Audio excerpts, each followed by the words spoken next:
Hey, check 1, 2. I think everything's working, and that's a good thing. Hey, guys and gals out there in podcast land, welcome in to this brand new show I am doing with me, JR the Handler. I've been wanting to do something like this for a while, so we're finally kicking it off. Today should be a great show. I've got a great guest lined up to come on here and tell some stories and chop it up with me. One of my best friends out there on the road. I've known this guy at least 15 years, from airports, run-ins, and opening shows for him and his acts. And, I mean, just too much to get into. But he is a fellow tour manager. He currently is TMing for one of the biggest acts in the world.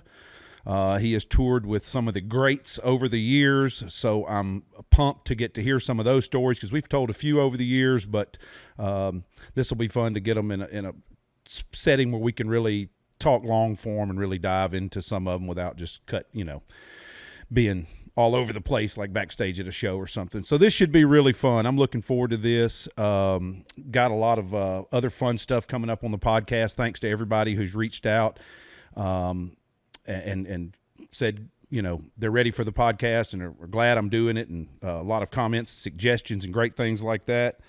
So I want to say appreciate you to all of you guys and gals who have done so far on that end. I want to also let everybody know about the call-in line. I've got a voicemail set up. You can call in, leave questions, comments. If you want some advice, if you want me to just talk about my opinion on something, if you want me to get a certain guest or ask a certain guest a question or just ask somebody a question, I may send it to me, and maybe I'll just text them or call them and see if I can get us an answer, something like that maybe. But the number for that should be easy. I try to make it as easy as possible. It's easy to remember because I know it's impossible for me to remember numbers.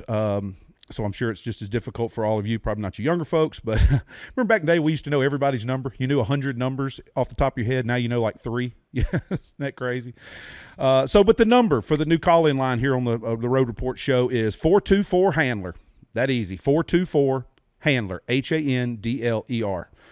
Call, leave us a voicemail. Let us know what you think about the show. Let us know what you'd like to see with the show. Anything like that. Looking forward to having some fun with that. So this should be really cool. So without any further ado, I think we are ready for the official first guest of the Road Report with JR the Handler. If I can figure out how to record this thing. I don't want to not do that because I got to do that. Let's see here. And when I did this regularly, this was a lot easier than it is now. There it is. That should work.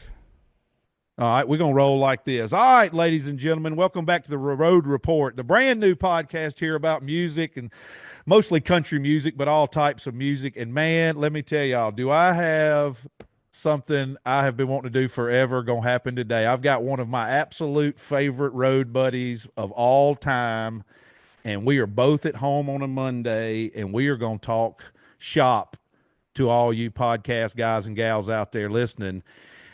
This guy has done so much, I don't even know where to start. Currently, he's the tour manager for one of the largest acts in the world. Stadium act, playing anywhere they want to play. Been in the headlines lately. We'll get to that at some point for sure. But prior to this run, he's worked with other big, huge country stars. He's worked for one of, as y'all ever heard the Justin Moore podcast back in the day, one of our best buddies, Brantley Gilbert, he ran with him for years and kept his ship afloat and running straight between the buoys. Before that, just too much. I'm going to let him tell it. And I couldn't find it, but I meant to wear my best Chris Cagle hat for this interview and talk today, but I couldn't find it. But without any further ado, straight getting back off the plane back in God's country, southern central Tennessee, is my brother, current tour manager for Morgan Wallen, Mr. Jeff Gossett. What's going on, brother Jeff? Hey, buddy. How are you, man? Thank you for having me. Thank you for those kind words that you just said. I actually was trying to find that Chris Cagle hat too, and I guess you stole the sumbitch from me. Gotcha. You left it on your desk at the production office one day, and I just thought I better own it too. I might as well just own this, as Jeff's going to leave it on his desk today. Oh, that's good stuff, man. You been good? I'm good, brother, man. I had an easy week this past week. I had one show in North Carolina this past Thursday, and then got to fly home Friday. So I got to spend the weekend at home. Actually went up to the Floribama Saturday, and helped out around there a little bit. Had Craig Campbell coming to do an event for St. He's Jude. he just lives right. I see him all the time. He just lives right up the road from me. He's got that grindstone cowboy. Have you been there? I have not, but I've heard and I've seen videos from there. It looks really cool. Man, it is. Him and his wife have a great place there. You can go in. They got great food, coffees, pastries. They got a little bar in there, and then they do. I think it's the first or second Tuesday of every month. He's in there and plays in the evenings. And as you know him, it's just straight up good old country music. Oh yeah. Oh yeah. Hmm. Oh yeah. I had a few people ask me. I was like, I'm not know if do I know Craig Campbell? I'm like, well, if you don't, you should. And you're on the Yeah. outskirts of heaven. I say, because it's as good as country as you're gonna get right there. And Oh then I yeah. usually tell people, I'm like, our people our age and up, I was like, you probably remember he was Tracy Bird's piano player, and then and then he went solo and did his own thing and had a bunch of great songs, still putting out good songs, and Oh yeah. and He's a unbelievable singer. really, Unbelievable. and piano player and guitar player, and I mean, it's just one of those type guys. And isn't he from he's from Tifton, isn't he, or somewhere like that, Georgia? Know where he's from. He's probably another one that, all them boys from down there in Georgia, All of them. they For what are you talking about that for about 15 years there? Was it not almost a prerequisite that you had to be from Georgia to be in country music just about? it was a good, 10, 12, probably 15 years. You got Luke Bryan, Aldine, Brantley, you got Cole Swindell. Colt Uh, Ford. I mean, oh yeah, man. And and I then talked to Kip, him the like I other day. said, Kip Moore. I think Kip and Craig are both from Tifton Yep. or Bainbridge or somewhere down that way. I think, Craig, my wife and I, we used to go to this church down here. It's called Cowboy Church, down kind of where we live, south of town and of Nashville. And his wife and him, they did all the music there on Sunday mornings. And man, that place, it was a great place to go to church, but more, they did, pack the house on Sundays because they would come in there and do all the music, and people love to come hear him and his wife, which she's an incredible singer too. Yeah, Not a lot of people know that. But because the wives sometimes sit back on the sidelines and do the things, they hold the fort down when we're gone. Um, absolutely. and but they I don't think they're doing that anymore because that church ended up moving. Um, but like I said, they just live right up the road from me and my wife. I go there and get her breakfast sandwiches all the time because she loves that stuff from there. It's good Nice. food. Well, yeah. Well, yeah, like I said, I'm doing good at home. How about you? How are Tiffany, the kids? Everybody good back at Man, the Gossett estate? everybody's great. I'm about to get divorced because I'm home so much. Um, we finished up around the middle of October, and then we don't do anything. We had Saturday Night Live. Is probably we'll get into that, like you said, here in a little bit. Yeah. Uh, we did that a couple weeks ago, and our first show is the middle of May down in Gulf Shores, Sand in My Boots Festival. And then we start the tour at the end of June in Houston and do 10 cities, 2 nights each at these stadiums. We'll go through about the first or second week of September.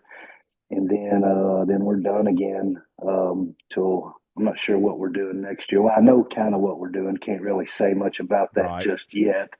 Um, but that'll give me a bunch of time off in the winter months during deer season because that's my thing. As you probably know, that's I'm in depression mode right now. The only thing that's getting me through this is turkey season opens up Saturday morning. You're itching. Can't wait. Oh yeah, man, I can't wait to get out there and kill a turkey or two. But yeah, man, all's good. Home's great. Kids are great. Wife's great. Um, they're just growing up so fast, man. I've got one in kindergarten this year, and then she's 6, and then our youngest little girl, 2 little girls we got, and the other one's 4. And it's always something, man. Soccer practice Mondays and Thursdays, and soccer games on Saturday mornings, and which is wonderful. But they're it's a lot, as you probably know, and we have a great time with it, and it's just fun being a dad, man. Oh, I bet. I'd done it years ago. If I knew how much fun it was, it's just a lot of fun. It's expensive as hell, but it's a lot of fun. Well, that's awesome. Well, you can afford it a little better these days than we could when we all first started in this game. And you talked about being home, and that's a good point there. When we first all get into this business, and young artists on the way up, y'all are knee deep in it right now. You do a lot of shows. I mean, you do anytime anybody will let you come play, you go do a show, and Hmm. as you're working your way up, you got bills to pay, and you can only sell so many tickets. You got to play so many shows, and you keep going up, and then you get to a point where you start, you work for an artist, and you're doing well enough where you don't have to do as many shows. And now, like you said, you're doing a limited amount of shows. I know my friend Nathan, who works for me on the road, but also assistant tour manager for Hank Jr. Hank does about 25 shows a year. Has been doing that for several years, and you get to that level. So it's kind of like you always dream about getting to that level to where you don't have to. And then once you don't have to, you kind of get itching sometimes, I bet. And especially for the families at home, because people don't understand this. They think it's crazy that we leave on the weekends, and, been doing it for years. And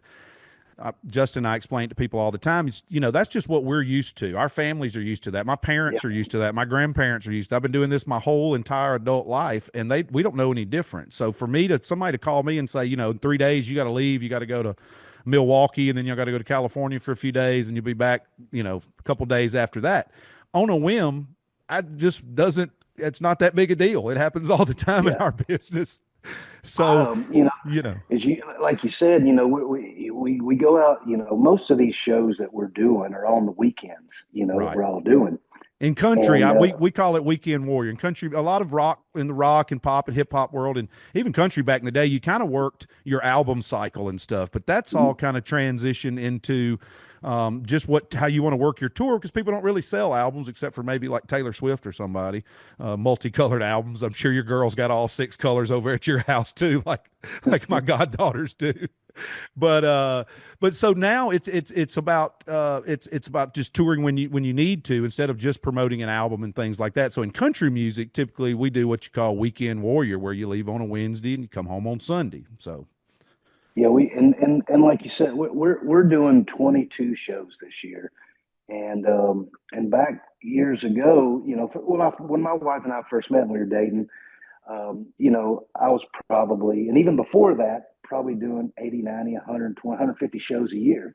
oh yeah, So, as you know, when you do that many shows, you're gone a lot. Um, and and now being home, I mean, just say we do 20 shows this year, 20 shows, and you factor in, a half day travel is kind of what we all factor in as tour managers for our logistical travel stuff. yeah. Um, you know, Now I'm gone 30, 40 days out of the year. A few more because I'm going in a little bit early on some of these dates, these stadiums, and but in reality, gone about 60 days out of the year. Um, so 2 months, and I'm home 10 months. Right. And for my wife, she's like, she has her own routine when I'm gone, Exactly. and Exactly. I come home and I mess everything up, and she's mad at me, and she's saying, "When do you leave again?" Yeah. Yeah. And and so, but no, but I love being home, man. I love I being know. around. I actually like my wife, and Yeah. Same. and and and I love being around the girls and watching them grow up and doing stuff with them. And so, I mean, very fortunate, honored and proud to be working with Morgan, and it's nice to not be gone as much. Oh Thankful yeah. he's at the level in his career now where we're working 20, 30 shows a year is all that is going to happen. And then that allows me to be home with all my girls, and our cats and the dog and all the crap, and I And just, you're hunting. I'm hunting, and I just did a garden for my wife the other day, and I finally got it sprayed again, tilled back up. So now I just got to get out there and plant all the stuff she wants in it. And it's kind of cool because it's how I grew up, going to my grandmother's house and helping her pick all the stuff that she had in both her gardens when I was a kid. And I love that stuff, man. Oh Not, yeah. people think, it's Ritz Carltons and steak and lobsters and, all this kind of stuff, but just not how we live. Right. Yeah. And like you said, that's just what we grew up and we still love it. I can still remember sitting in the floor in Mississippi with my grandmother in that huge silver pan, grabbing handfuls of peas out of the 5 gallon bucket and putting them over and shelling peas with my grandmother watching Days of Our Lives Well, on her yeah, man. floor in I her scheduled my bedroom. college classes around that because that's what I grew up on. Exactly. My grandmother said before I knew the real name for it, I just called it the Bo Brady Show. I wanted the Bo Oh Brady Show. yeah. But that, like you said, that's one of my fondest memories of growing up is just sitting there with my grandmother and shelling peas, and whatever family member would walk in would just grab some and get to shelling, and then that night we're eating those peas, and man, there's no, you just can't replicate that. And yeah, like you said, doing 2 months worth of shows and being off 10 months is basically the opposite of what we used to do, and Oh yeah. going through depending on what stage you are in your career or what the timing in music, because we'll get to that too, over our careers in music last 20 or so years, you a little bit more than me. um, the music and the business and everything about it's just changed. I mean, the Oh way you yeah. get around, the way shows run, who you're interacting with, what matters in music, just everything about it is morphed and transitioned and evolved to what it is today. And if you're a young act, it's not impossible to be out 200 and something days, almost 300 days a year if you're doing a radio tour and you're hot. I thought about that last year, I guess it was, or the year, I guess it was last year when Lainey Wilson had her big rise. You just saw her everywhere, on everything, everywhere. And I knew she was doing shows. She'd started out she was on a tour, I think, with Aldine. She was actually out on tour with us a couple of tours before that, and I remember thinking she's going to be busy because she was telling me then how much touring she was going to do and all the stuff she had lined up. And I thought about, man, I bet her camp's out 300 days this year to go after it. But it paid off. She won a bunch of big awards. She had a huge year, Yeah. became a big old She's star out of it. she's doing great, man. We're all real proud of her. Plus, Yep, Lainey is, we're fortunate enough to be around these artists and camps and stuff, and kind of get to know folks, and she is such a wonderful person. As you know, absolutely. man, she's so nice. She always takes the time, to say stuff to, when we're backstage. She did a couple shows last year with Morgan on these stadium dates, and always gracious, saying hello to folks, and that's what a lot of the fans, I guess, don't know is they just see these stories and hear rumors and stuff, and I think we're both here to probably put it to bed. She's a great individual. Yeah, absolutely. Yeah, just as a sweetheart and just always so cool. And that's like you said, and people think when you say that, like, oh my God, so and so. And it's like, yeah, but it's different than you think because you know Yeah, them from work. It's yeah. like even like Morgan. I've known Morgan now since he started. Because he would come out and we'd do these radio things, and he'd be one of the young acts on the deal, and had him and Langston on Justin's bus probably, I don't know, 6 years, 7 years. I don't know. It's hard to track time too. Like you were saying about your kids being in kindergarten. Now I'm like, good Lord, it seems like Jeff just got married Oh like two yeah. years ago, and now your oldest daughter's in kindergarten. So time flies. But when you know them from work and you're around them like that, it's a different than what you think celebrity would be on TV. And it's probably the same for actors and actresses and athletes and everybody else, because obviously Hmm. we know some of those too. When you're around them in a personal setting when the cameras are off and nobody's trying to get their picture or autograph. They're just normal people, Oh yeah. just normal Absolutely. people. And I think that kind of ties into the whole thing, the SNL thing. Wanting to get back home to God's country. I totally got it. I mean, I have to go to New York every now and then, and I text you that night, and you were like, "Been here since Wednesday, just ready to get back home." And I was thinking, I feel you, brother, because when we have to go in and do a week's worth of that stuff, it's fine. The food's great. Everybody's usually nice and takes care of us. But that is just not most of us That's just not very comfortable for us. We don't like the big city. We don't like really being there. It's fine for a minute, but we're all from the country. We like our dirt roads. We like our space. We like our trees. And when you go, when you get in that, you get to look around in those big cities and those big buildings. It is just you don't know where you're at. You think I'm not supposed to be here. You know what I mean? And It can be overwhelming. I mean, like I said, you're right. That's like I was telling you. I flew in Wednesday. Thursday we rehearsed. Uh, Friday we had a day off. Saturday was the show, and and that show doesn't start till 11 o'clock at night, 11:30, whatever it is. woo, And That's Eastern times. And so, yeah, and it goes for an hour and a half. That show does. 30 minutes of it is commercial, obviously, but just an right. hour is the show and stuff, the skits and the music and blah, and all that stuff. But for those days that I was there, I left the hotel other than to go eat twice. It was to walk. We were staying about 3 blocks away, so we just walked up to the studio, Saturday Night Studio, and and the other times that I left my room, I walked 1 block down. Thank God there was a Panda Express um, and a McDonald's that were both right across the street from each other, and that's the only time I left my hotel room. Right. And so, I mean, and New York City's a great city. Oh yeah. It's changed over the years. Obviously, there's probably some good and bad up there now, but it's just not what I think we're used to. And so I think, without getting into any detail on it, I think it was a great experience. Saturday Night Live is a wonderful show, and I think we all probably just wanted to come home. Yeah, been a long week. Like I said, when anybody else that goes to work for a week by Friday, you're ready to get home. That's it. Yep, It's just the yep, work week was yep. over. It was time to get home. I totally get it. I thought about it that night because I just happened to be home on a Saturday night. We had the weekend off, which in our world is rare, Hmm. especially you're working a bunch of dates still.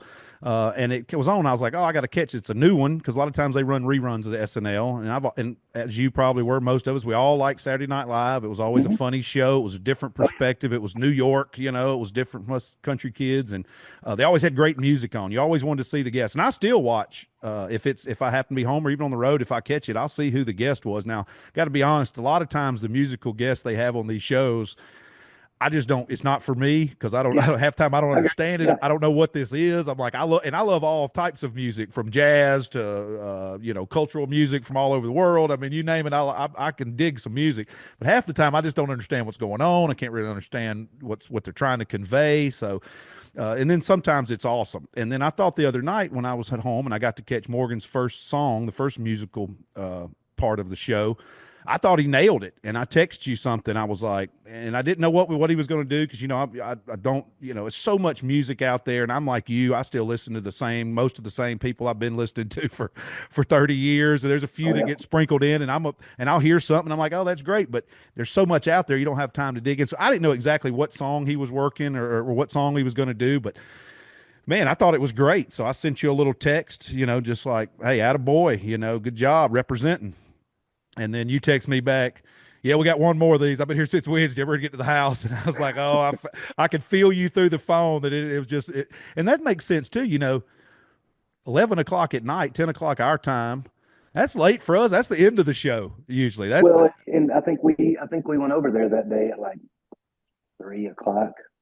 So you're there, and it's great, man. And yeah. backstage there, and the pictures on the walls, and um, And that was your first time there, right, Jeff? I had never done it before, so it's a bucket list thing for me, and checked off now. And that's not most people on their bucket list. So I don't want to do that again. I'd love to go back up there again. It was incredible.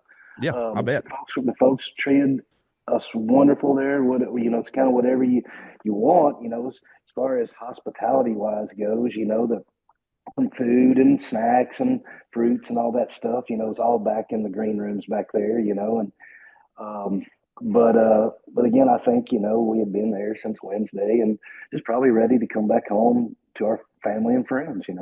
Absolutely. I get it. I As get it. simple as Yeah, that. yeah. And then you text me after that. You said he's got one more uh thing, and then we're gonna get out of here. So I was like, oh great. So I hung around, got to catch that. Then I caught the end, and then I didn't think much about it. I just, there's all kinds of stuff happens. We just watched the SNL 50th anniversary, all that stuff they had just been putting out the last a couple month ago or so. So you watched that and you saw the Foo Fighters doing what they told them not to do, and then this and the that. So it really wasn't that big a deal to me. I didn't know if he was going to dap up the crowd or what, but I can only imagine by the time y'all got still for a second, all the news, boy, you'd have thought, I mean, I don't know, just the biggest thing that ever happened in the world just went down. You know what I mean? Like we just invented Well, free electricity or something. I think that you know, it's probably been made a bigger deal out of than it should have been. But it hasn't hurt him. So, Oh no, no, no, no, no, no, no. It's just, uh, well, that's what I said. They just got to have something to talk about. And usually when they're talking about something like that in entertainment that's not some big scandalous, something really immoral and bad that's going on, which happens all the time in entertainment, and it seems like they just glance over all of that, but do something like this. I just didn't see it being on everything like it was. It was just like a stretch. And usually when they're doing that, they're covering something else up. There's something else going on that they yeah. don't want you to see. Usually when that goes on. But did y'all get a sense of it? I guess as soon as you got to the car or were heading to the airport, did you even No, know any? no. I mean, obviously, there's some socials were blowing up, but Right. it wasn't like there was an immediate exit. Gotcha. Back to the dressing room, change some clothes, sign some photos for SNL, the stuff that you have to sign at these Right. events and stuff, and it wasn't like uh, whisked right out of there and into a vehicle. I mean, hell, we were probably there another half hour before we left. And So, nobody came and gave you any and so, static, or you didn't hear and anything so like no. that? So I mean, overall, it was a great night, man. Yeah. Um, and he went home and got back to the grind. As we all did. Absolutely. And it's a great trip up there. Again, some great Panda Express, and Anybody that knows you, you love some good oh man, standard issue Chinese food. I'm a Chinese freak when it comes to food, man. I love a good buff Chinese buffet, and literally this place was just right. Literally, I could walk there in about a minute, and so I ate there 3 times. I love it. Well, when you come down here, I told you I need to look at those dates. Do you know what dates those are? Y'all are going to be down here for y'all's festival in Gulf Shores. 'Cause I told you, that's 2 miles from my house, literally. Isn't that in May? um, I know it is like it's Thursday, Friday, Saturday. I don't have a calendar in front of me, Yeah, I got uh, you. I think. but I think I'm coming down on the 14th. Is the 14th maybe a Yep, Wednesday? that's right. Yep. So yeah, the 15th, 16th, and 17th that weekend. Uh, And uh, of course, you know how that works. And I've told people this before, like living in Nashville, I was always like, well, the thing about living in Nashville, if you're not on the same tour and the same schedule, you're never going to have the same time off. You just not ever. that's And it. of course, that weekend, the day you fly down here, I got to fly to Miami of all places. Oh yeah. Well, you don't have Miami's great. Miami's a great city. We're actually playing down there later on in the summers. I love Miami. I do too, but I've got to go to Miami, and then I've actually got a day off. I'm going to Tampa, which is cool, which is something I wouldn't want to get out of anyway. Tampa, we're playing at Busch Gardens, and my brother lives in Tampa, so my little 5-year-old nephew, I'll go to his little t-ball game that day, and then bring him to the Busch Gardens show that night, and I'll stay a few days and fly home from there. Good. So to work out great, but I won't be here, but I'll make sure to get you set up. We've got the China Dragon. That's all we've got down here. We do not have a big selection down here, but I've got you on that. Just China Dragon. We'll make sure your guy knows where it's at, and the runner can get you all you need, because it's not far from my house. It's 2 miles from where your venue is. So we'll make sure to get you set up on that. Well, I'm that'll be fun. I excited. hate I'm gonna miss it, but there's Yeah, some dude. other. I know you love. I wish you were going to be there. Like, I know.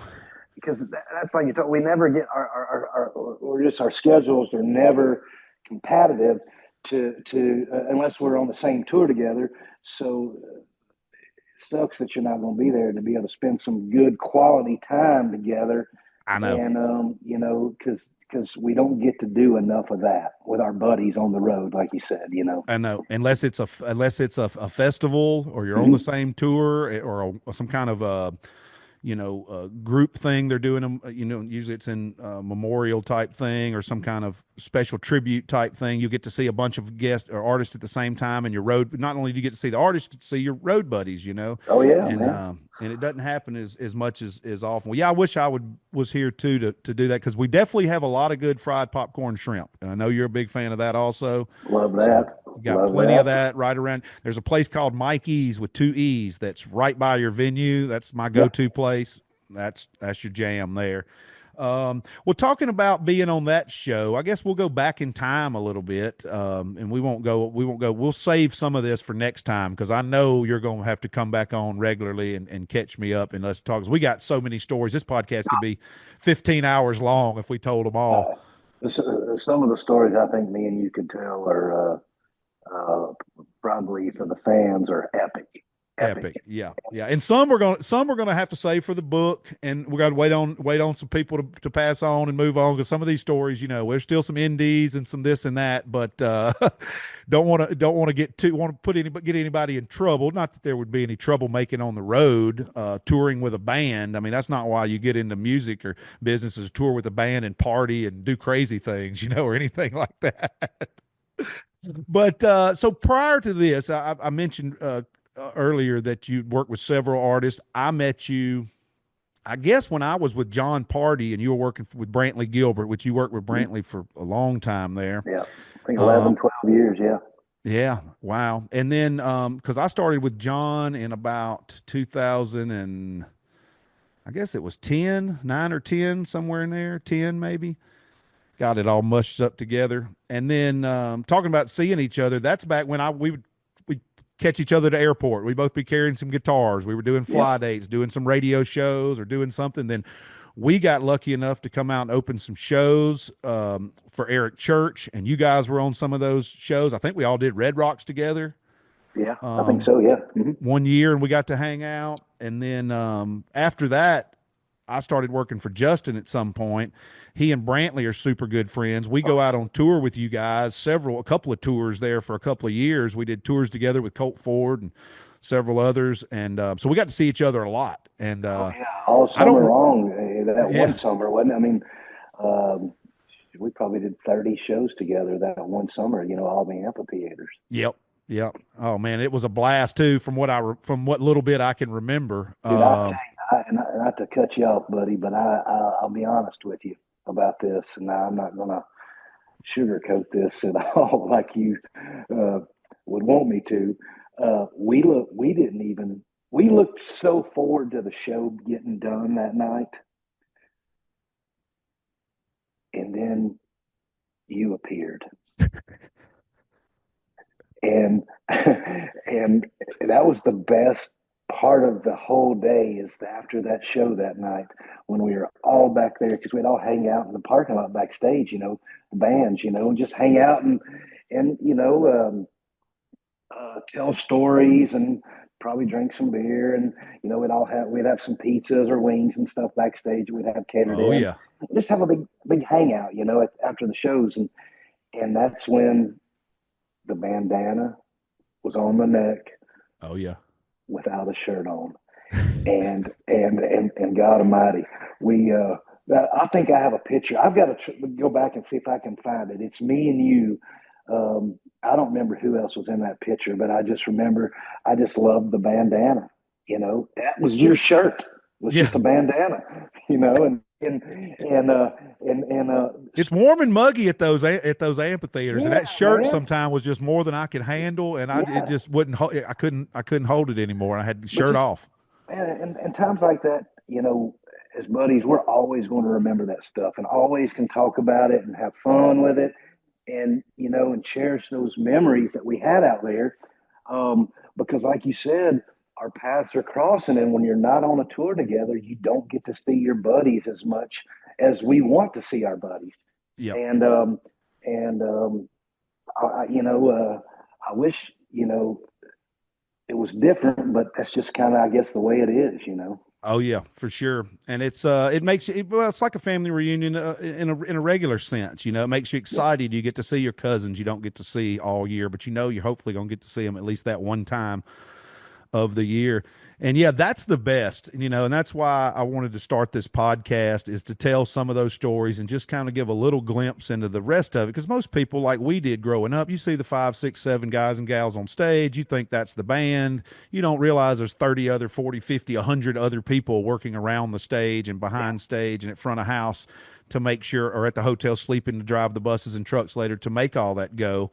I Oh wanted to yeah. bring every little insight on all that and shine it up because, you know, there's careers out there that I don't think people know about. I know I certainly didn't know about growing up. I'm sure Yeah, I you didn't didn't either. either. And then that's what we end up doing for a career. And the only job I've ever had as an adult is being a tour manager, you know, Mhm. a full-time job. And that I never even knew that existed. So hopefully this podcast will shed some light to all the other roles and jobs that are out there in the world of music and touring that maybe somebody could get into at some point if you're passionate about music or like live performances. That you don't have to be the bass player. You can be the assistant lighting director and still make a comfortable living and Mhm. enjoy and get to travel and then maybe do play bass on the side or, you know, just want to open up the field and the field of view there for what all is possible at in the touring world for jobs. And then also some of the fun stuff. You know, you talk about the long days, the bad travel with airports and buses breaking down and, you know, gear failing and, you know, TSA breaking guitars and all the stuff you have to, you know, somebody's flight getting canceled, all the stuff you have to deal with. But the fun, the payoff, like you always say, I always tell people it's that 90 to 220 minutes of showtime that is the best part for me because once the show's happening, everything's working and clicking, we're Oh good. yeah. Nothing else we can do. Got to make sure we get paid and all good. But then after you get all that wrapped up is the payoff when you really finally get. It's like going to the bar with your buddies and having a beer after work, whether you work, you know, in the coal mines or in the timber industry or, you know, you're an accountant, whatever. When you get off work, go hang out with your buddies. That's when you really get to have fun, talk some smack, tell some stories, a little grab assing, you know, around amongst each other, cutting up. And that's the payoff for us because I was the same way. I usually can't wait for the show to get done. So whatever silly shit that's happening backstage before the night before, we could continue that on a little bit farther. You know Oh what I yeah, mean? man. You know, and just all the stuff that, you know, that we have gotten to do or get to do out there, you know, from playing golf, having a day, Basketball.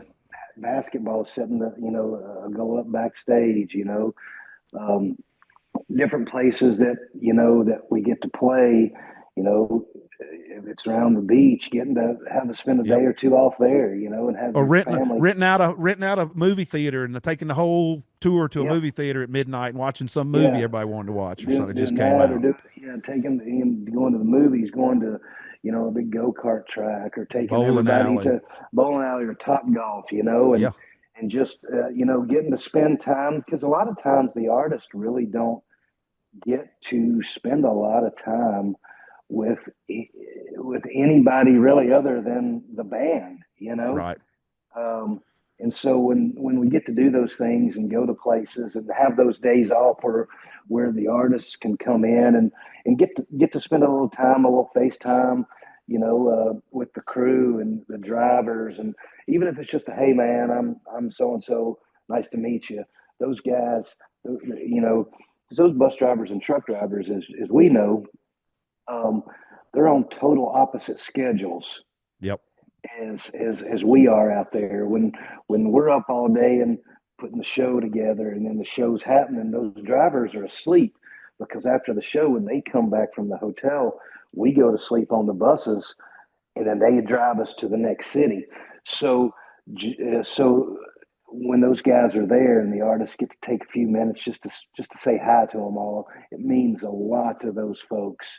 Um, and talking about careers, um, some of my best buddies are bus drivers and truck drivers that I've met over the years, and that's that solid profession like you're talking about. People, a lot of the fans don't know really see that, but it's there. We've got 20 12 bus drivers out there and 34 truck drivers. Right. I mean, there's a lot of drivers A out there. lot of drivers, and it's good, and it pays really good. You got to get your expertise level up enough to get those certifications, but it pays really well. Long, like you said. But the opposite is you're gonna be asleep when the show, until the show's over. That's when you got to go down because you got to move it, load it up, move it on to the next town.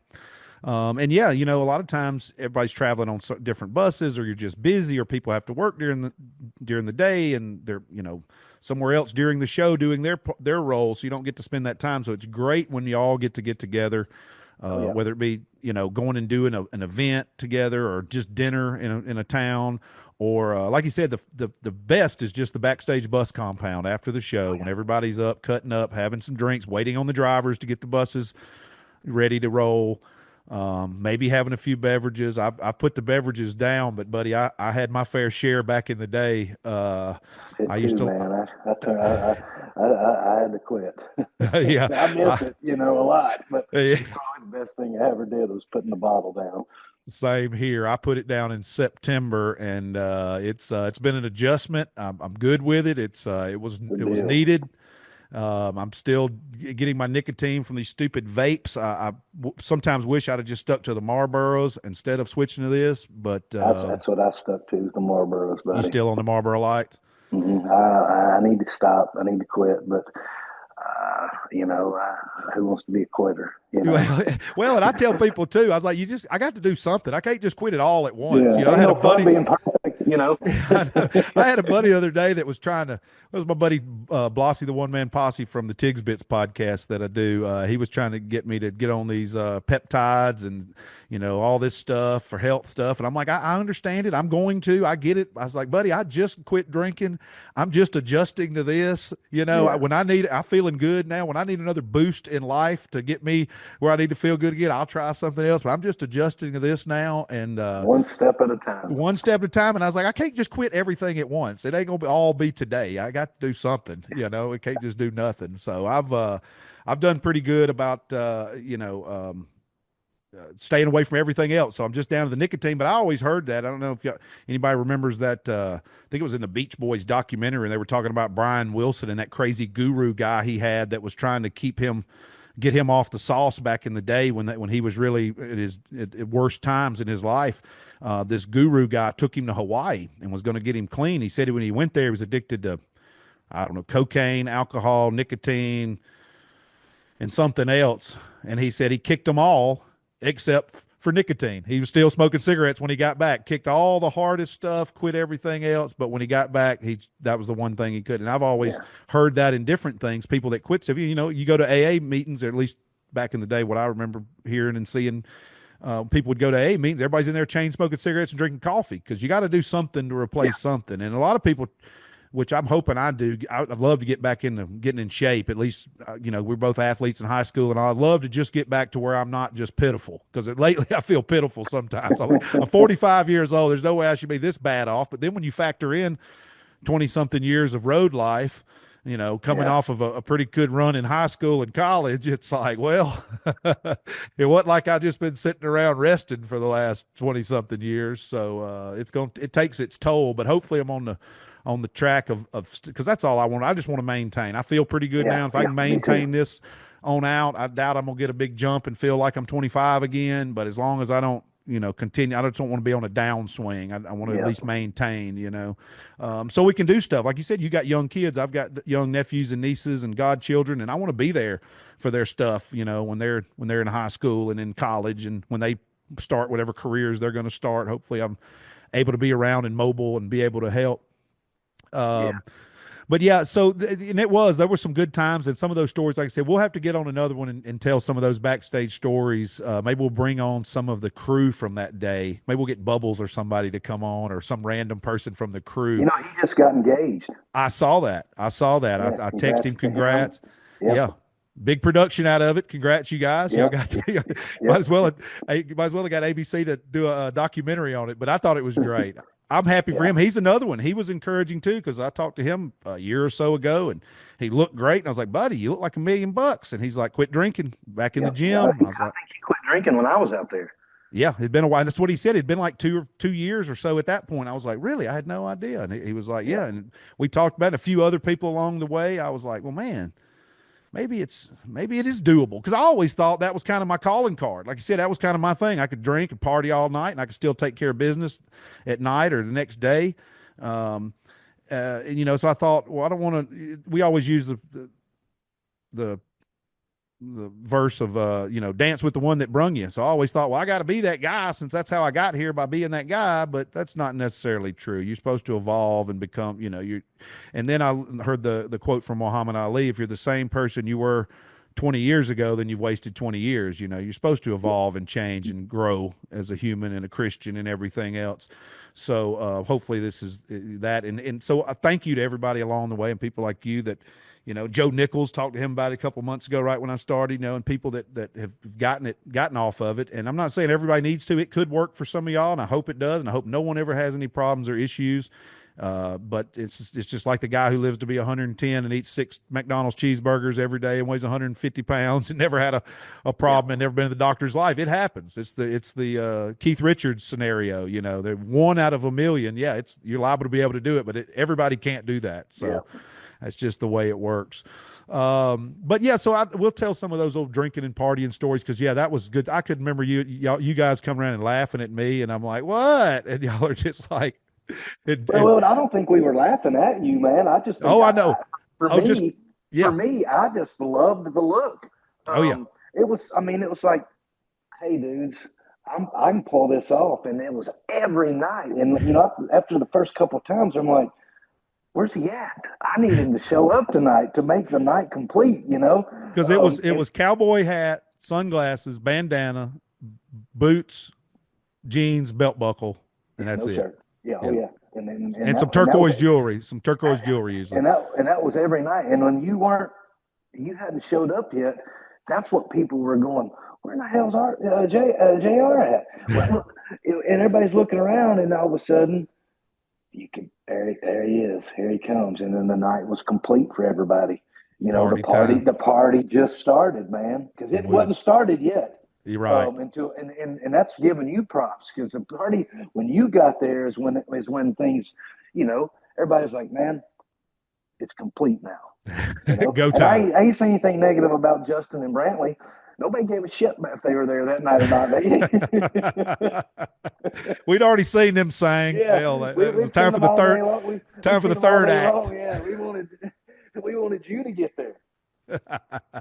Oh man, I had a blast. That was so much fun, man. Oh, just good times. Blast, great. Man, every single night, man, every night.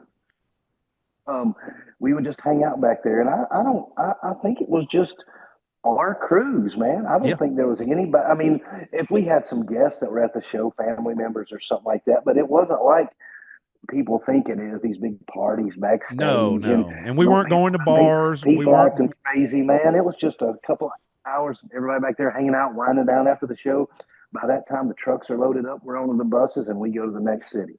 And we wake up in another city. And, and in theory, do the same thing over again, Rinse and repeat. Yep. And that's what I always said. We weren't going to bars. We used to drift into some of those back in the day, but I'm glad we got out of that. By the time I got to Justin, he didn't go to bars. And I was like, great. I don't want to go to no bars either. And Brantley didn't either, which was good, man. Good. It was fun. We just hung out there at the shows. And like I said, we'd go play golf, quite a bit. And during the daytime, but at night, it was time to do a show, do the show, load it up, hang out for a little while, and then, like you said, go to the next city. Drink, smoke, party, laugh, play some music for each other, play some new stuff for each other. Just all kinds of fun stuff. Well, I know we've talked about those two, but let's do a quick rundown of how somebody gets into your position. I've told my story a few times. It's all I've ever done. How did you get to being a tour manager? How did that all start? So my first job, as we call them gigs, but my first job on the road, I just graduated college and moved to Nashville. And my dad was so pissed off at me, because I went to school to be an education. They played, sports in college. Very fortunate to be able to do that. And and I graduated. I was going to be a PE teacher, physical education teacher, and coach high school, whether it be basketball or golf or something. And I had decided at that point in my life I didn't want to teach right then. I'd grown up around music and went to a bunch of concerts and had met a singer when I was in college and it was a guy named Rhett Adkins, and Rhett, his son Redo. Thomas Rhett. Yep.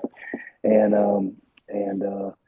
and I moved to Nashville on a Friday, and I'd been to a bunch of Rhett shows back in the day, back in the mid to late '90s, and when I was in college, and moved to Nashville.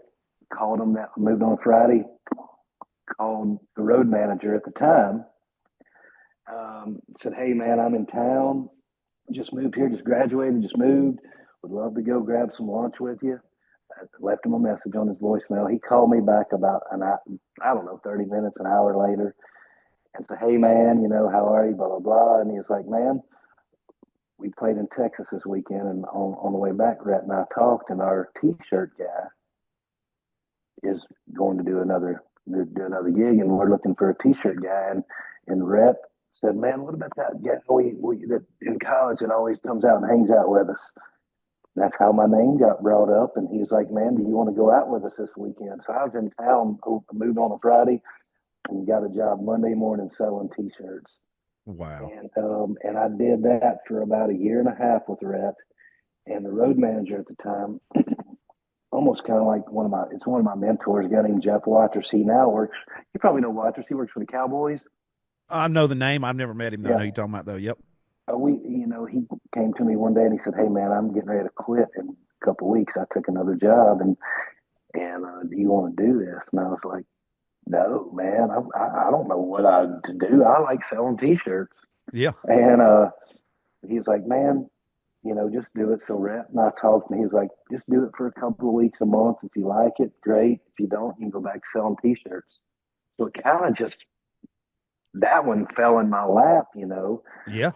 My first gig ever, Right first artist place, ever, right time, good right place, attitude. yeah, right place, right time. Who as we all Yep. know, and not burning bridges. Yep.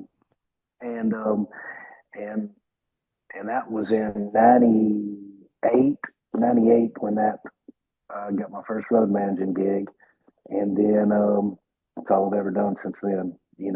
Artist art. As Right. you stay with an artist is I don't know how to word this, but there might be some better opportunities over the years, and that's what I did. Nothing negative on the artist that I left. And just kind of built the career up, and I guess I did a pretty good job, uh, and folks like me, and I didn't burn a lot of bridges along the way, and started getting some bigger artist calls over the years, and and then I'm here now with Morgan. Yeah.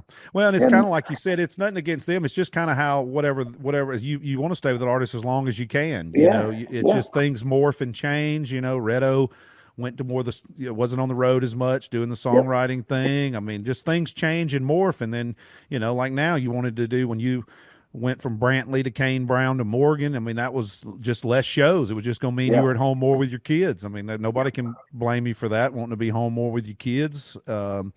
And that's just the progression. So it's just some And it's people, also a financial thing too. I've got yeah, a of family course, now, so of as course. we got to make those family decisions, and money is a key factor in that. Absolutely, because usually we're one of the major providers for the household. Because like you said, we're gone all the time. So somebody's got to hold it down. It's hard to have a whole nother career, Yeah, but you make it work, and you just take advantage of the opportunities that come around, and it kind of just presents itself. Because that's crazy. That's very similar to my kind of deal. I was going to college, same thing, going to be a PE teacher or I wanted to be a baseball coach, and then yeah, just fell into some music and then I was the merch guy, and then in one late night drunk meeting of the band, I was executive decision was made. Now I'm the tour manager, and I'm like, I don't even know what I'm supposed to do. I yeah, sell the yeah. What do I t-shirts. do? Yeah, So, but you figure it out, and then you Yeah. figure it out. You go from one act to the next, and you figure it out. You figure out what they need, and each act is different. This is not Oh yeah. like working at a bank or a standardized business. There is every artist is different, and every chain of command is different, and how each organization is set up, each camp. I mean, the pay structure, the workload. I mean, any of it can be all over the place depending on what the artist and management wants. I mean, they Yep. could, Yep. I mean, the merch guy could be the highest paid guy or this one or just whatever there is no set standard in any of Yep. this stuff, and then it's just kind of all over the place. But, well, that's neat because as long as we've known each other, I guess I didn't know that part of it was actually Rhett-O Yep. was your first artist. Now, when after Rhett, who was next? I went and did Jamie O'Neill. Great And singer. oh, Jamie was great. Still friends with her. Actually, going, I will see her. As you know, we meet a lot of folks on the road and promoters, and and I help out Todd Bolton up at Variety. I go service some shows for those when if he needs me to, and I'm not working. So I got to go down to I think Swan. I don't remember where it's at. Somewhere in Tennessee here. Um, at the end of April in this month and service a Jamie O'Neill date for those guys, and it'd be good to see her. Very cool. Yep. And then so from then Jamie, then who was next?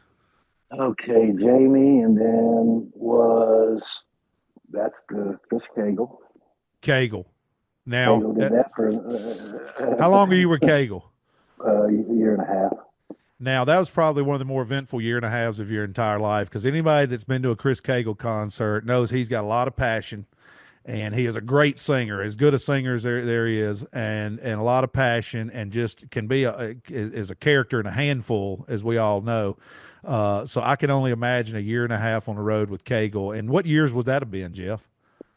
Uh, 2002, three, and into the beginning of four. That was Yep. about the time I got into the music business, and about the end of '02, beginning of '03. So you were with Chris Cagle. Now, what was that ride like? How many what band did he have? What kind of band did he have put together? How many of y'all were out on that tour Um, with him? Do you remember? um, there was probably five guys in the band. As best I remember. Y'all all on Uh, one bus? we had one bus. Um, um, we had a trailer behind the bus, as best I remember. We never had any semis out there. I know that. I think we had two buses out there a couple of times. But it was strictly just that one bus and trailer. We had probably 11, 12 guys on the bus. Full bus? Yeah. Bus. But luckily he had the back lounge. He had a bed back there. Yeah. So um, uh, maybe 11 guys or 10 or 11. We had a couple of junk bunks. It was always good. Back then, there wasn't no such thing as co-drivers. No. Now there's such thing as co-drivers. If Yep. the folks don't know what we're talking about when we say co-drivers, now these days with DOT regulations, drivers can only drive 10 hours, or ride it probably 600 miles. Yeah. And And used to, you had one driver would just pull it off. He cooked we the just books, whatever you had to do. we'd leave Salt Lake or Denver and just go straight home. Yeah. Driver drive straight through, wouldn't even think anything about it. Yeah. Now you can't do that. So we always keep a bunk open on the bus for the driver and the co-driver because they're flopping back and forth driving. When we have co-drivers out. Yeah. And that's like us, Justin Moore, who I work for now. He doesn't like to fly, so he buses 95% of the time. So we two co-drivers at all time, or two bus drivers at all times. So we just have it Yep. set up. It's those two and me and him on the bus, and because we never know when he wants to leave, and we just keep two at all times because, like I said, that DOT. And I was thinking about this the other day when people were talking about how expensive tickets are. And I'm thinking, man, there's a lot more to it. And I agree. I wish it was more. I wish tickets were cheaper, but man, when you think about how big of these productions are put on, especially on a big show like what you guys are doing, or even what we're doing, there's a lot of money and equipment and people, and then now these co-drivers, that's another $100,000 a year salary or money per bus coming out of each co-driver. I mean, it adds up quick, you know, and We, I know some of these. somebody told you this. We turned in 10 of our buses this year. We kept two buses, Morgan and the band bus, and we just turned them in because we're flying everywhere because it's cheaper for us because we're doing 2 nights in each city. You know what Yep. I mean?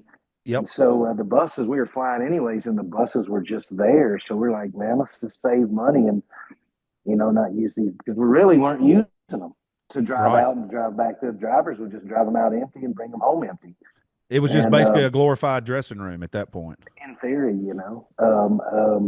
so and I think there'd be parts of that I miss, but we're here to save the artist money as best we can. That's our job. One of our jobs is, we have a whole plate full of them, and where we can save the artist money, we're going to do it, because Absolutely. I would want somebody doing that with my money. Yeah. Oh, for sure. Yeah, we are a steward. We're accountant and the tour manager have to work together to make sure to spend where needed, but also don't waste any money for Yep. certain, and do what you can. You drop 10 buses and 10 co-drivers, that's $1 million right there. And then the buses are $20,000-$30,000 a month to lease one. I mean, y'all gonna do the math out there. It's a lot of money goes into moving these outfits around. Yeah, touring is expensive. Yeah, no doubt. Well, back to Cagle. Like I said, we'll go into more stories on the next time we do. Now, what was Cagle's? What was one of his go-to things on the road that he would like to do that we can tell on here? Pizza. Pizza. He loved some pizza. God almighty, man. He loved pizza and beer. And everybody else is so sick of pizza on the road. That's the last thing they want to hear is pizza for after show food. But he was food. sneaky. He was a sneaky guy. He most of the nights, as you and I both know, after show food is pizza 80% of the time. Yep. It just is. It's the only thing open that late that you can get hot, that you can reheat. It just makes sense. Yep. And so, on that bus, we get, 6 or 8 pizzas on the bus, after the show, and he wouldn't eat any right off the bat. And when everybody could go to sleep at, 1, 2, 3 in the morning, that's when he would sneak up there and buddy, he would wear it out. I'm talking wear the shit out, man. And I wish we had GoPros back then. Yeah. A ring camera. Yeah, on the bus. Yeah. Oh my God, that'd be Cagle and his tidy whities finishing up all of the leftover pizza, crushing a couple of beers, a couple of cigs in the front lounge. That would have been absolute gold. Oh yeah.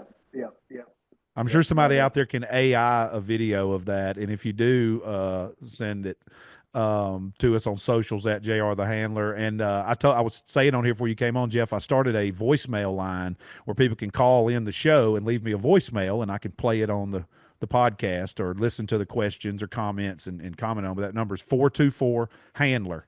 Just easy. I tried to find something on Google voicemail that was easy. 424 Handler. So somebody call us in if you've got any stories like that from your buddies, or if you met Cagle during that era, or if you've ever met Jeff and got any stories about him, call in 424 Handler and leave those. Because that's just one, and there are millions, brother.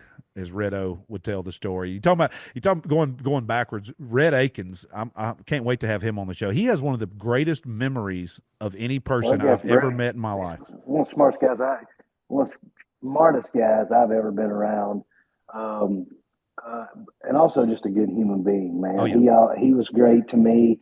We parted ways kind of on a bad note in 2001, but we're closer now than we were when I was working for him.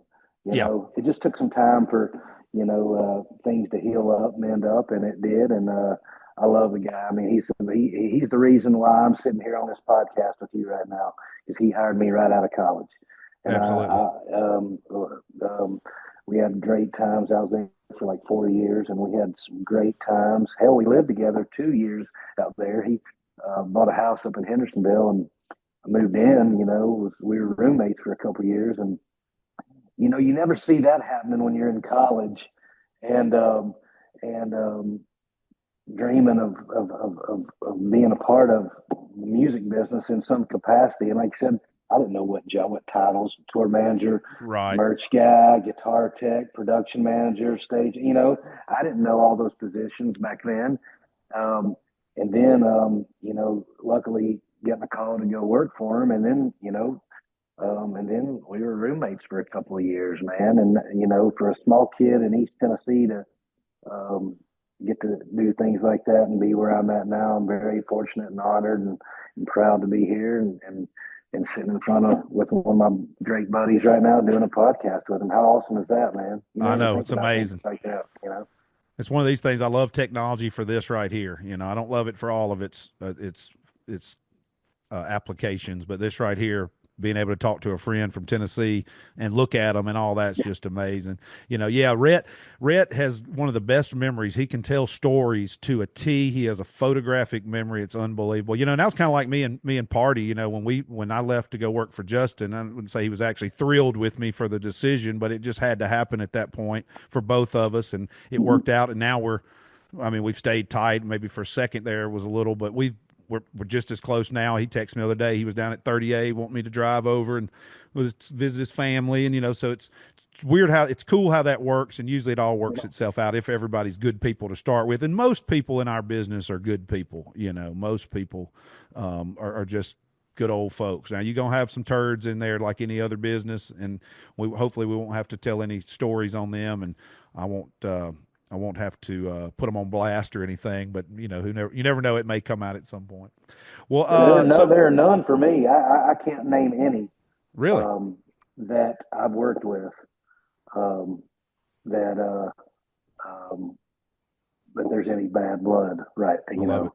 Um, I can text all of them right now, and I know it might be an hour a day, but they would text me back. Right. Yeah.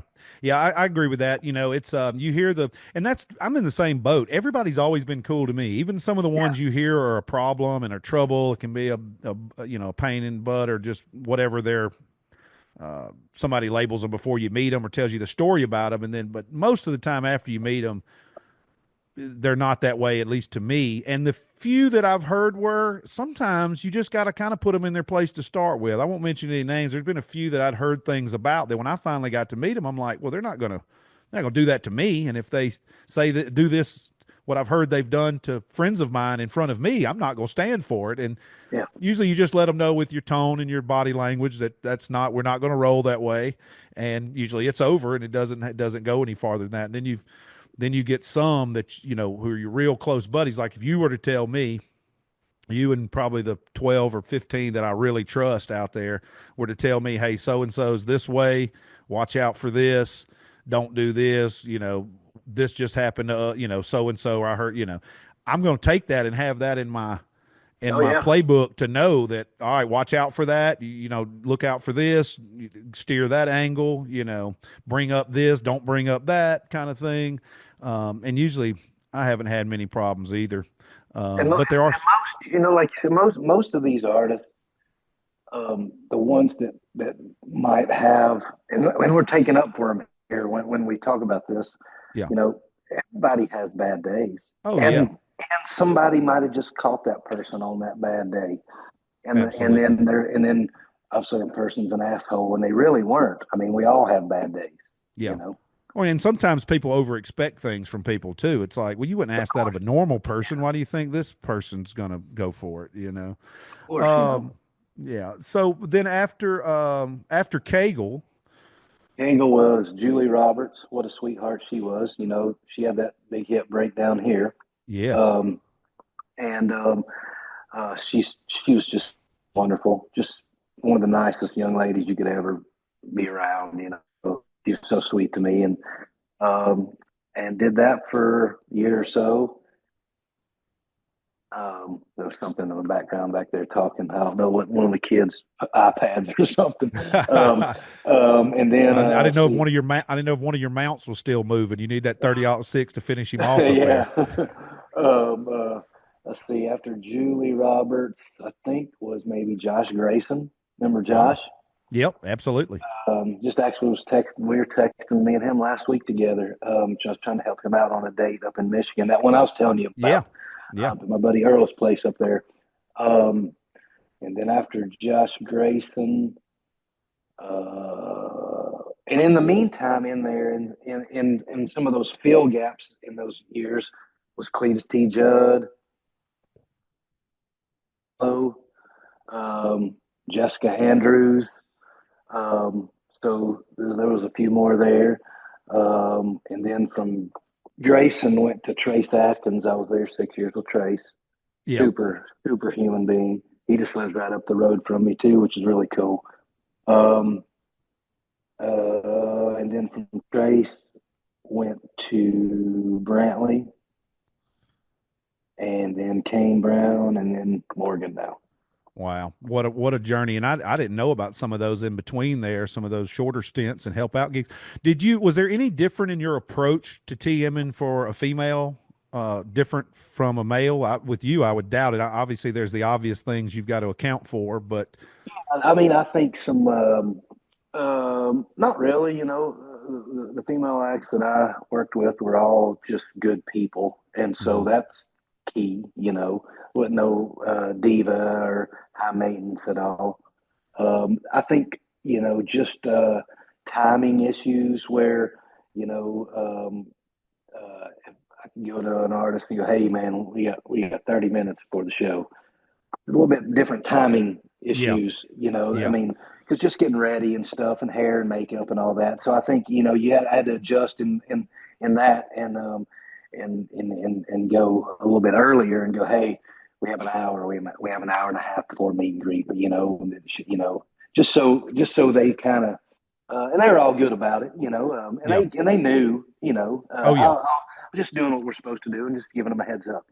Right. And that makes a lot of sense because it just does. I mean, that's just a fact. The ladies have more to get ready than us guys do. We can go Yeah, into a male guy and be like, hey, they want us to do this interview in 10 minutes. You want to go ahead and just knock it out now instead of after the show so we can get on the road. And that might work more for a male artist, or a female artist is with her hair up and doesn't, no makeup on. She doesn't want to go out there yeah, right yeah. then. Most don't anyway. And I've heard that from some of the younger TMs that work with female artists now. The glam squads have really grown, and that's Oh a yeah, oh big yeah, part of it. But I guess it always has been, which you could expect. And you think, I'm sure Barbara Mandrell and Tammy Wynette and all them. I mean, I'm sure it was just as big a deal back then as sure, it always has. absolutely. Just different, because now, um, back then you knew when you had to be camera ready, and now Yeah, you always have to be camera. If you come off yeah, your bus or out of your dressing room, you better be camera ready yeah, because yeah, someone's got a phone recording yeah, you.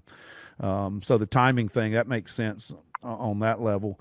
And like you said, working with good people, you're doing your job. There shouldn't be any yeah, drama type yeah. things. Um, Trace, boy, what a big voice on Trace. How fun was that? Awesome, man. He such a good guy. Took great care of me. Um, a little intimidating at times because hell, he's 6'6", 6'7", and Yeah, you know, and uh, and here I am 5'10", so just always, in that deep voice, yeah, and he's thick you know, too. He ain't just tall and wiry. He's yeah. thick. But He's a big old but boy. um, but man, we had a great time out there. He's a big golfer, which was a good thing, and man, we played golf, several times a week, every week, man. He just loved Yeah, getting and a lot of those guys, they like doing that, getting out during the daytime and doing something instead of cooped up on their buses. right. And so we'd go play golf and had a great time with that. And, you know, um, come back, do the show. And, yeah, oh, I forgot another one. John Michael Montgomery was in there because me and him played golf every day.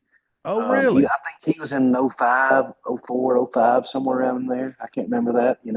What a great guy he was, man. I bet. At And that his one, son Walker's out doing a Walker, lot. yeah, Walker's doing some stuff right now. Yeah, man. I John just was saw him great, down in man. Florida a month or so ago. We did a show. He did a show with us, and it was great to catch up with him. He's a good guy, chip off the old block. Yeah. And then his cousin Dylan Carmichael, they're Oh yeah. Eddie and John Michael's sister's son, who's a great country. I mean, just that boy's got a great voice on him. He does. He's one of the ones I said, man, just a big old good looking Elvis looking kid with a great voice, big head full of hair, just a big burly joker. I really hope he gets a good run at it because I'm a big fan of his. But that's all that musical family right there off John Michael and his. I asked Dylan one time. I said, man, I bet your family reunions were something else. He said, you wouldn't believe, buddy. He said, my mama, all her sisters and brothers and grandmas and everybody could sing in their family. I makes sense. Yeah. Well, with what's something about, we'll go to Trace. What's something about Trace most people wouldn't know? What's one of his things he liked to do, or something most people wouldn't know about Trace? I can say this for 100% certainty, with 100% certainty. It kind of goes back to the golf thing. Um, it'd be 110 degrees, 100. I mean, it's miserably hot outside. And he would take one of them big old Stanley thermoses full of just black coffee. Ooh. And man, he loved coffee. And Playing he would take, golf in 100-degree oh, weather, drinking coffee. in the front nine, he would drink that whole thing. And at the turn, go into the pro shop, and most of these pro shops have, grills and stuff, Yeah. and he would go in there and pour another pot of coffee in that thing, and he'd drink out of that thermos thing on the backside. I mean, he just loved coffee, man. Coffee, coffee, coffee. And drink it black.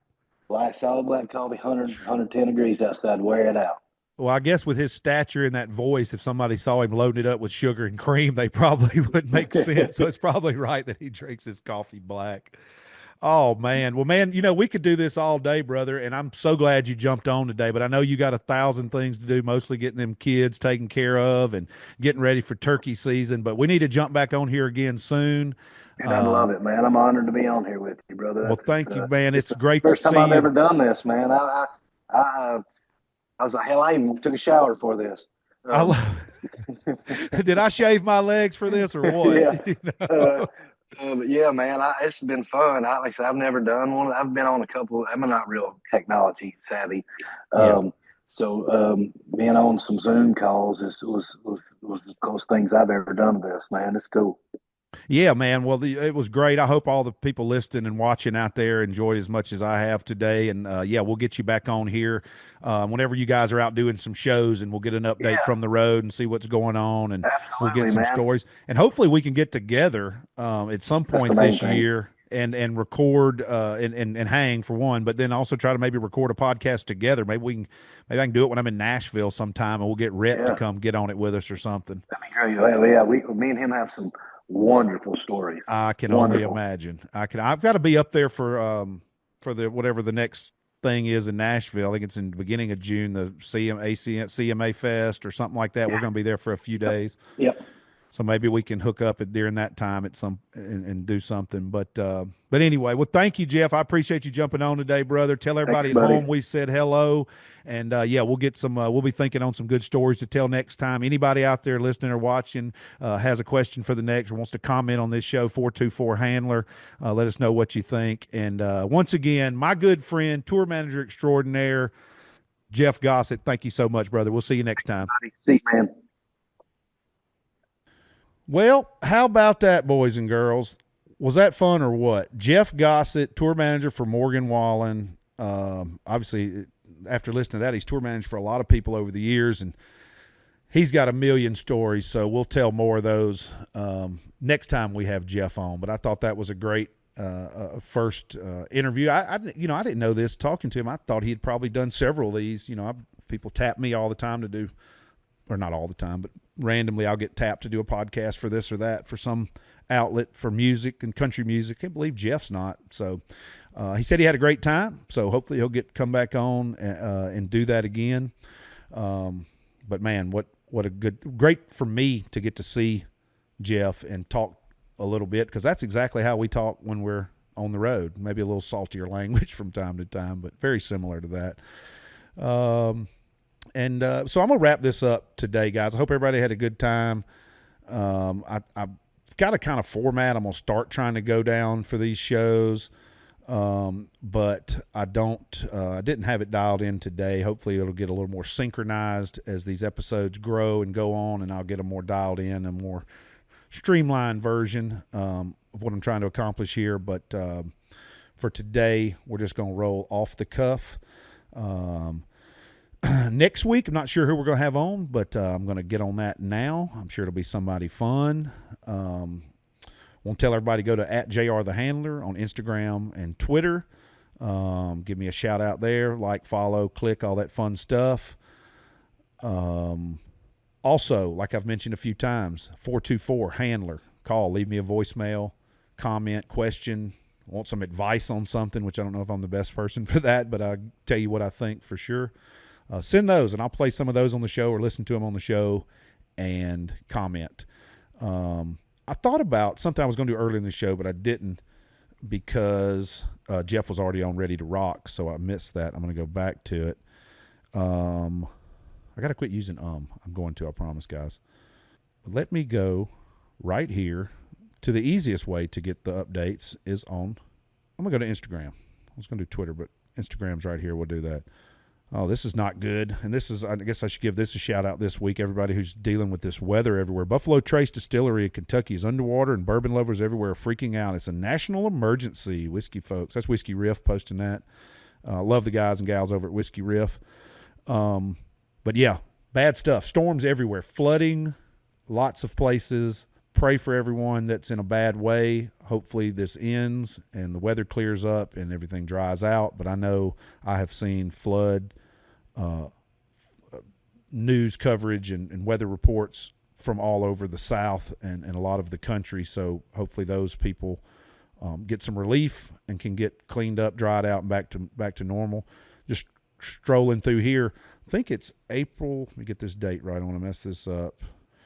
Yeah, it's April 12th, this Saturday. If you hear this before then and you're in the Mobile, Alabama area, go see my buddy Miles Morgan over at the Soul Kitchen playing Saturday night. Miles is a kid from down here in South Alabama who's currently going to school at the University of Alabama.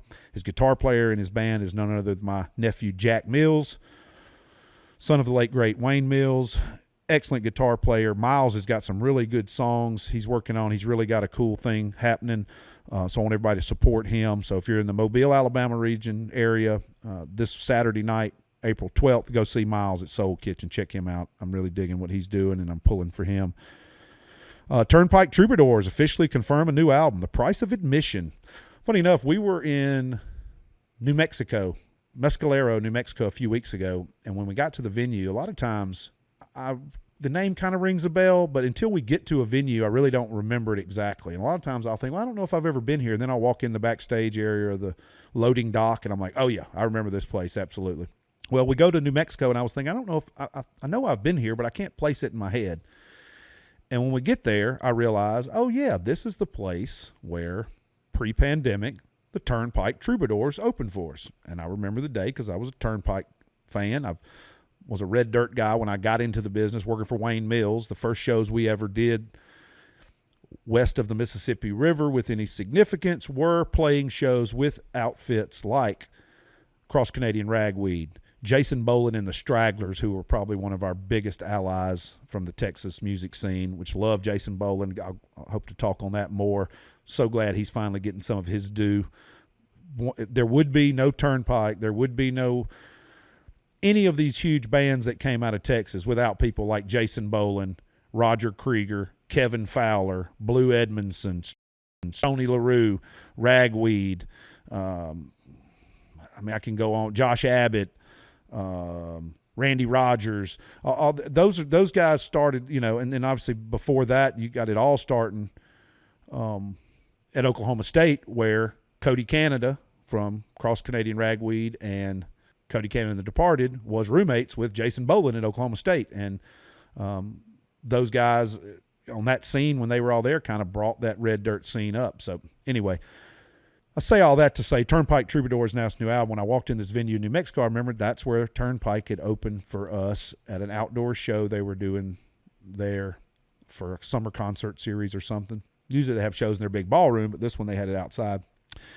And right after that, they went on hiatus and didn't do any shows, didn't put anything out for several years. And when they did, it was an explosion. Everybody was clamoring for them to put new stuff out. And when they did, they ascended to the top of headlining all these big shows themselves. So congrats to them. Glad to see them having new music. I know everybody out there is going to be stoked to hear new music for them. It'll be pumped for a new album coming out. I can't wait to hear it myself.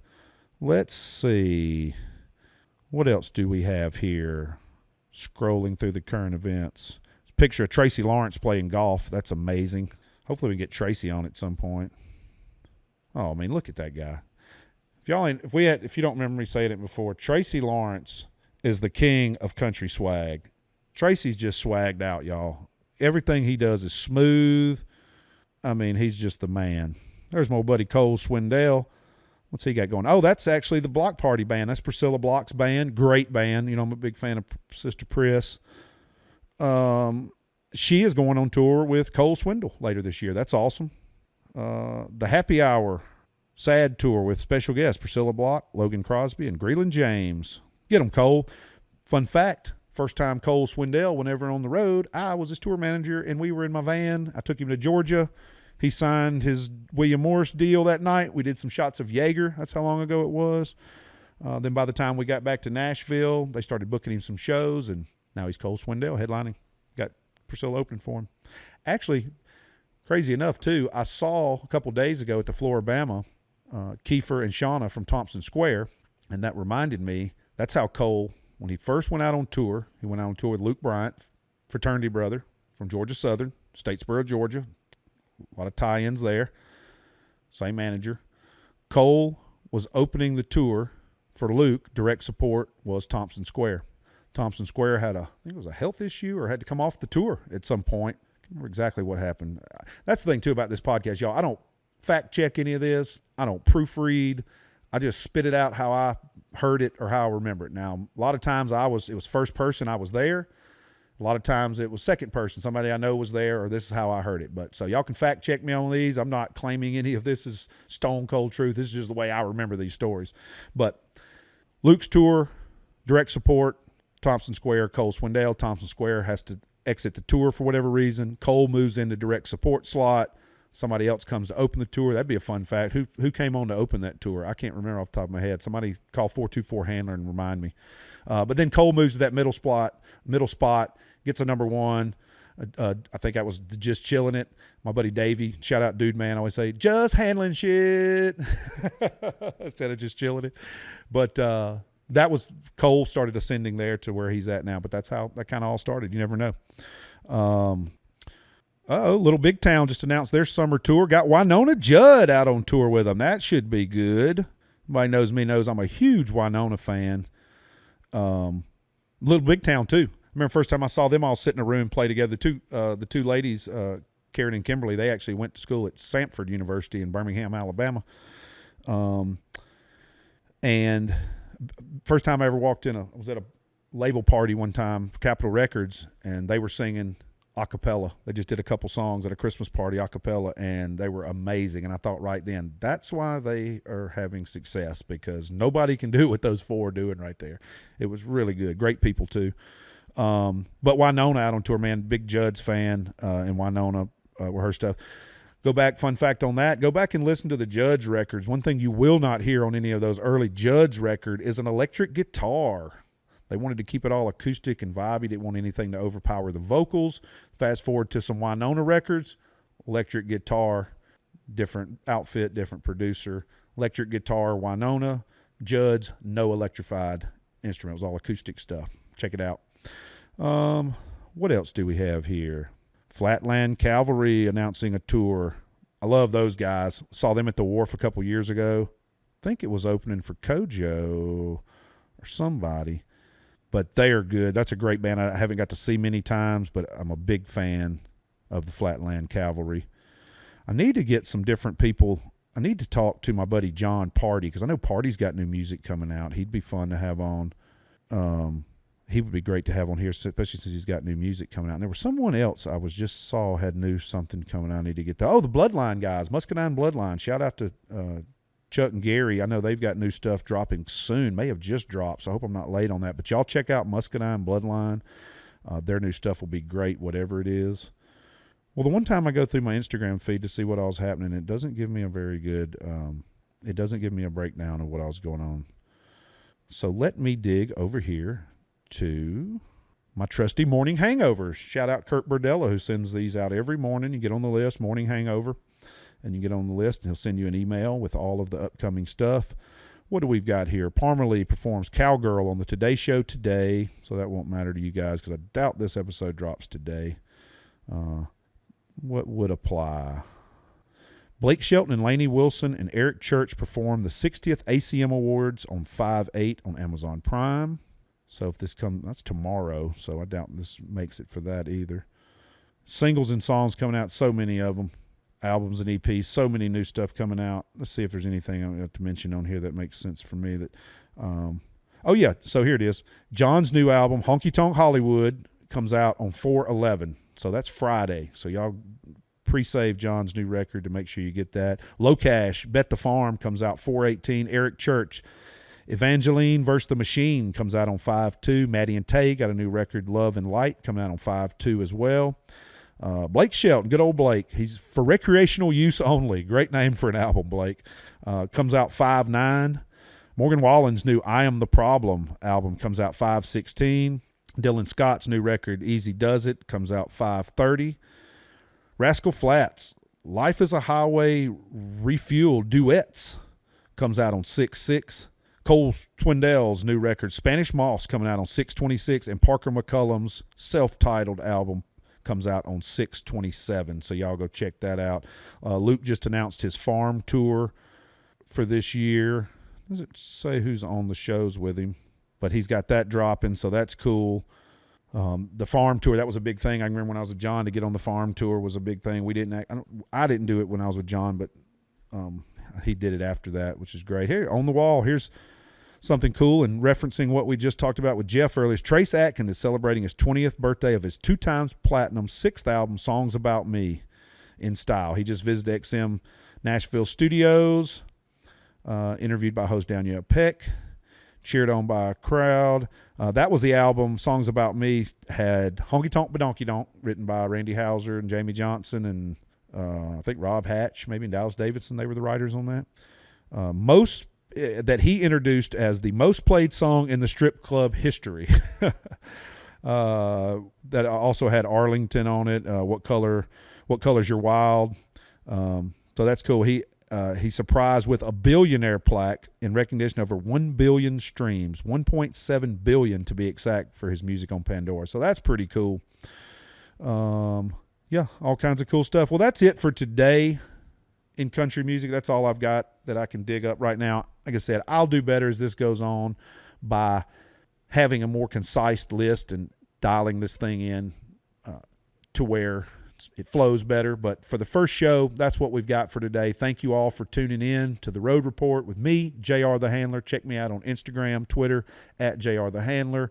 You can go to jrthehandler.com and have links to all this stuff. Use the number 424-HANDLER to leave any comments, questions you have for the show, suggestions, and I'll make sure to be listening to those and use those here real soon.